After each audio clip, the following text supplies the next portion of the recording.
सब कुछ बताती है तो तस्वीर तो हमारी भी विधानसभा में दिखाई गई थी। तो अगर तस्वीर ही सब कुछ साबित करती है तो तस्वीर किसके साथ है? ये जितना नकली काम हो रहा है वो सब भारतीय जनता पार्टी के लोग शामिल हैं।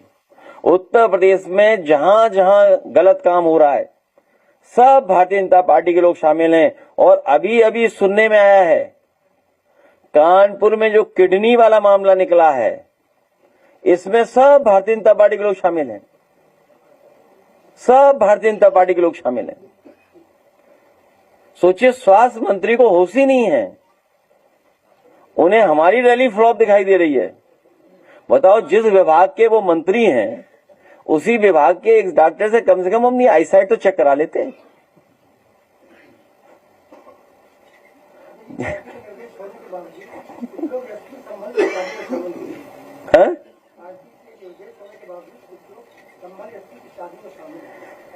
उन्हें शामिल नहीं होना चाहिए था।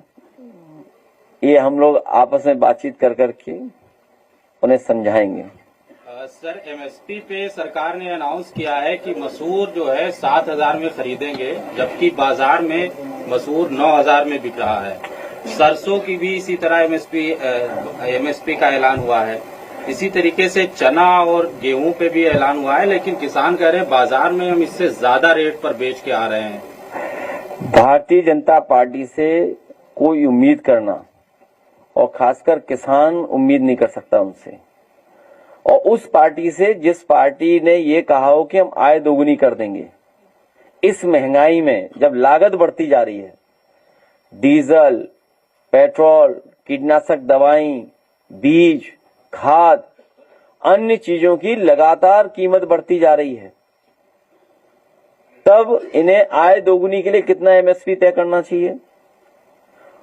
और ये तो आलू को भी ये कह रहे थे कि इन किसान जो आलू वाले हैं उनका कोई नुकसान नहीं होगा, उसकी बजट से भरपाई करेंगे और जरूरत पड़ेगी तो सरकार खरीदेगी बाजार भाव में। आलू के लिए कहा था। बताइए, अगर 1 किलो भी आलू भारतीय जनता पार्टी ने खरीदा हो तो जब बाजार भाव ज्यादा है तो सरकार की जिम्मेदारी बनती है बाजार भाव से ज्यादा किसान को कीमत दें, उसकी पैदावार की कीमत इसलिए दें क्योंकि आय दोगुनी तभी मानी जाएगी, तभी होगी।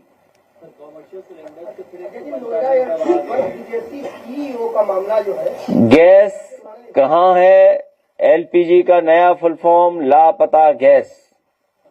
अभी किलो पे भी बहस है, अभी ऑफिशियल नहीं है। आपके कई चैनलों ने ये दिखाया कि जो 14.2 किलोग्राम का है वो 10 का बिकेगा, 10 का मिलेगा, लेकिन सरकार डिनाई कर रही है उस बात को लेकर के। अब बताओ, हम लोग नापने जाएं क्या वजन?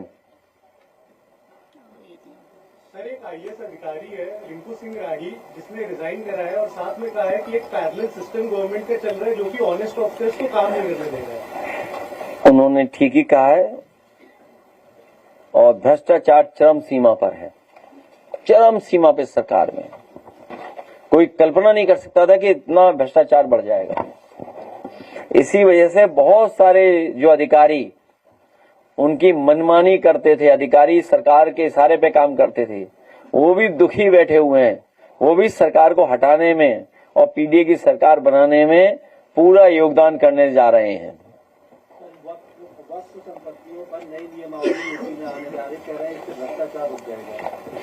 जो खुद ही भ्रष्टाचार में शामिल है उनसे क्या उम्मीद करोगे आप? ग्रीन रोड पे गए हो, वो क्या बनाए, ग्रीन हाईवे क्या बोलेंगे आप, ग्रीन कॉरिडोर। ग्रीन कॉरिडोर पे चल के आओ कभी आप, तो आपको पता लग जाएगा कितना भ्रष्टाचार हुआ। ग्रीन कॉरिडोर, और ये पूरे प्रदेश के लोग हैं।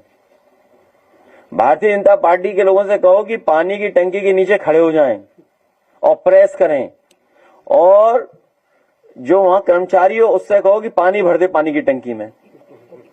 बताओ कितने भारतीय जनता पार्टी के लोग खड़े हो जाएंगे वहां नीचे? क्यों नहीं खड़े होंगे? क्योंकि उन्हें पता है कि जैसे ही पानी भरेंगे उसमें भारतीय जनता पार्टी के भ्रष्टाचार के दबाव नहीं सह पाएगी पानी की टंकी।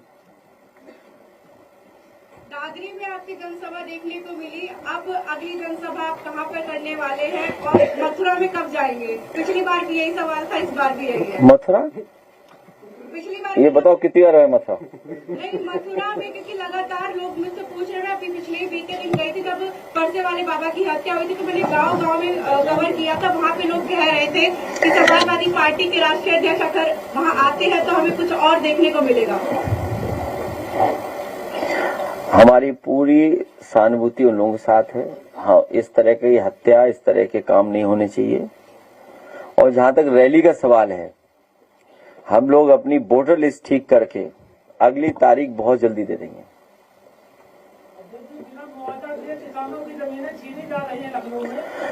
समाजवादी सरकार बनवाइए, सर के रेट बढ़ा करके मुआवजा पाइए। और जहां से ये आते हैं, ये खुद जानते होंगे, लखनऊ में 2 गांव शिफ्ट हुए थे, 2 गांव, और पूरे के पूरे गांव के लोगों की जो जो डिमांड थी वो पूरी की गई थी। और उसी का परिणाम है कि किसानों को बाजार भाव का मुआवजा दे करके रिकॉर्ड टाइम में आगरा लखनऊ एक्सप्रेसवे बनवाया था। हमारे जिलाध्यक्ष बैठे होंगे यहाँ, वो जो गांव शिफ्ट हुए वो जानते होंगे। कौन सा गांव है? माटीपुर। और आप गांव में जाइए, उनके पूछे जाकर के कितना मुआवजा दिया। जो किसान ने कहा वो सरकार ने मांगा और माना। इसलिए भविष्य में किसानों की मदद के लिए, किसानों को सही मुआवजा देने के लिए अगर कोई काम कर सकता है तो समाजवादी पार्टी। पहले भी 64% बढ़ाया था और 4% हम लोगों ने प्लॉट दिया था। और जो एयरपोर्ट बन रहा है, अभी तो फेज 1 बना है, अभी तो फेज 2, फेज 3, फेज 4। ये अच्छा हुआ कि भारतीय जनता पार्टी की पोल खोलने के लिए बहुजन समाज पार्टी के नेता भी आ गए आगे सामने कि जेवर एयरपोर्ट किसने बनवाया है।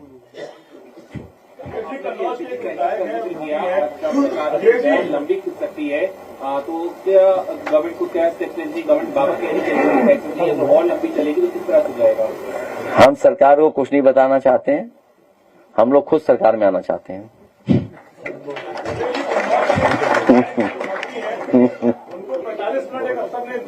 किसने?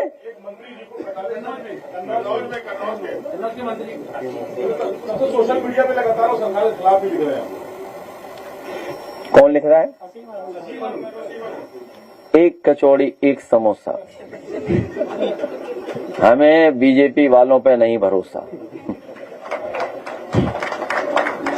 अभी बदल जाएंगे।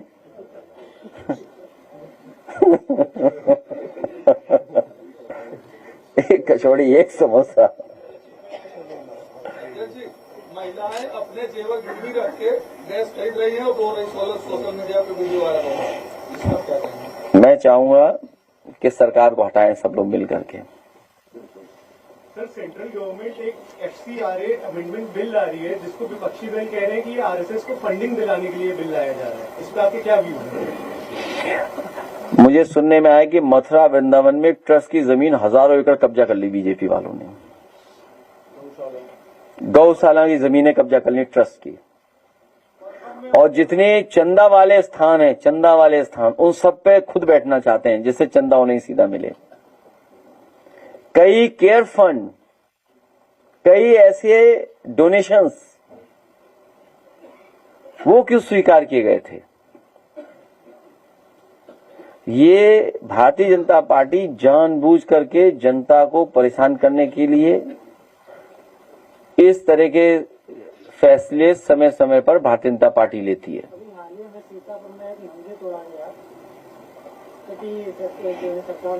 बनारस वाले अभी भी वो घंटा ढूंढ रहे हैं जो नहीं मिला है बनारस में, गिफ्ट बाई नेपाल नरेश। ये तो कोई नई बात नहीं है। भारतीय जनता पार्टी ने सबसे ज्यादा मंदिरों को तोड़ा होगा। ठीक है, तब तुम्हारे सवाल बहुत हो गए। यूट्यूबर जिंदाबाद। बहुत धन्यवाद आपका, दे दें? ठीक है, बहुत धन्यवाद। Thank you so much.